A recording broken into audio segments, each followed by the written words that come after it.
আসসালামু আলাইকুম ওয়া রাহমাতুল্লাহি ওয়া বারাকাতুহু ওয়া মাগফিরাতুহু। ঈমান আসলে কি জিনিস?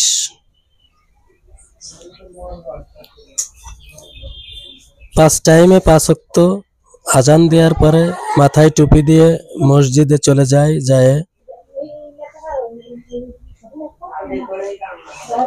শারীরিক অবকাঠামো দিয়ে রুকু করি, সেজদা করি, কোরআন তেলাওয়াত করি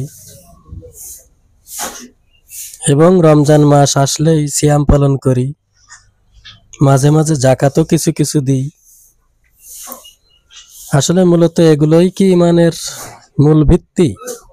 আল্লাহ পাক রব্বুল আলামিন কুরআনুল কারীমের মধ্যে যতগুলো আদেশ দিয়েছেন এবং যেগুলোকে নিষেধ করেছেন সবটাকে মানা এবং নিষেধগুলোকে পরিহার করা এবং সেগুলোকে সমাজে, রাষ্ট্রে প্রতিষ্ঠিত করে দেয়াই আমাদের জন্য বাধ্যতামূলক। এবং সেগুলোকে যদি প্রতিষ্ঠিত করে দিতে পারি তাহলেই হয়তো মুমিনের কাতারে আমরা দাঁড়াতে পারি। আপনি পাঁচ ওয়াক্ত সালাত আদায় করবেন এবং মসজিদ থেকে বেরোয় এসেই আবার কর্মস্থলে গিয়ে অফিসের চেয়ারে বসে প্রয়োজনের অতিরিক্ত টাকা খাবেন, অর্থ নেবেন। এই সালাত আপনার কি কাজে লাগবে? এটাই কি আল্লাহ পাকের সালাত? এটাই কি মুমিনের কাজ? প্রিয় ভাইরা, আপনারা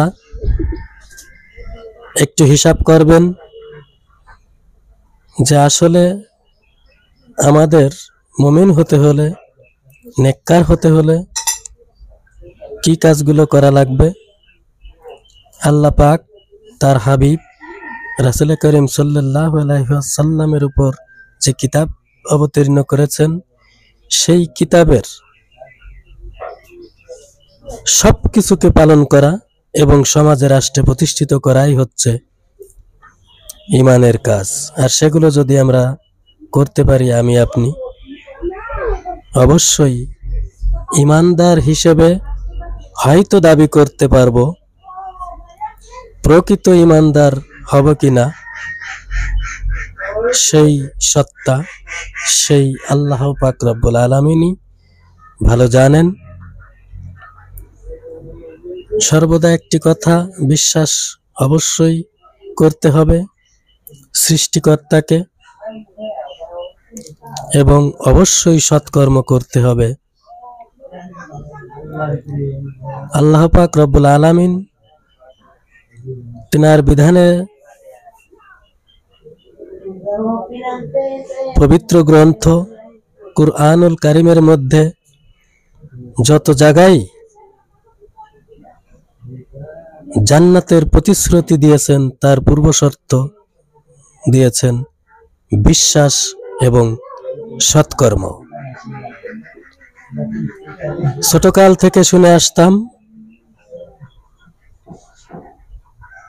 বা শুনে এসেছি যে নামাজ হচ্ছে বেহেশতের চাবি। কোরআন যখন অর্থসহ পড়া শুরু করলাম তখন নামাজ যে বেহেশতের চাবি, আল্লাহর পবিত্র কোরআনে কোথাও আমি এই জিনিসটা পাইনি।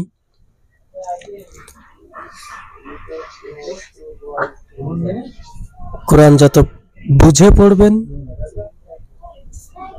তত আপনি খুব পরিষ্কারভাবে আয়নার মতো বুঝতে পারবেন দিন কি জিনিস, আর জান্নাত কি কাজ করলে পাবো। যত জায়গায় আল্লাহ পাক রব্বুল আলামিন কোরআনের মধ্যে জান্নাতের কথা বলেছেন সমস্ত জায়গায় বলেছেন বিশ্বাস এবং সৎকর্ম। আশা করি আমার এই কথাগুলো অবশ্যই আপনারা বুঝবেন ইনশাআল্লাহ। আমার কথা বিশ্বাস করতে হবে এমন কোনো কিছু নয়। আমি যে কথাগুলো বলছি এখন আল্লাহ পাকের বিধান, পবিত্র আল কোরআন খুলে আপনারা মিলিয়ে নেবেন। আল্লাহ পাক যত জায়গায় জান্নাতের প্রতিশ্রুতি দিয়েছেন তার পূর্ব শর্ত দিয়েছেন বিশ্বাস এবং সৎকর্ম। ধন্যবাদ।